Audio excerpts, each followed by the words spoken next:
আসলে ঘটনাটা খুবই দুঃখজনক। ব্যাংকে এমন ঘটনা পূর্বে ঘটে নাই। তো ঘটনাটা ঘটছে আসলে মূলত গ্রাহকের অসাবধানতাবশত।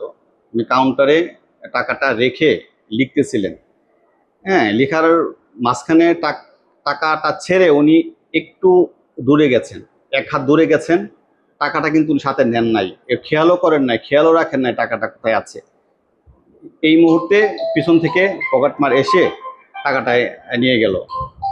তারপর আমরা পুলিশকে খবর দিলাম, গ্রাহকও থানায় গেল, জিডি করলো, পুলিশ আসলো, তাদেরকে আমরা সহযোগিতা করলাম। আমাদের সিসি ক্যামেরা থেকে আমরা ভিডিও ফুটেজ দিলাম, সহযোগিতা করলাম। এবং আমরা আসলে দুঃখ প্রকাশ করছি এরকম একটা ঘটনা ঘটার জন্য। ভবিষ্যতে আমরা সবাই যেন সাবধান থাকে। টাকাটা জমা দিতে আসছিল, টাকাটা ব্যাগে ছিল, ব্যাগটা কাউন্টারের সামনে ছিল এবং সে বাসল লিখতেছিল। কাউন্টারে সে টাকাটা আসলে তার নিজের নিয়ন্ত্রণে রাখা দরকার ছিল।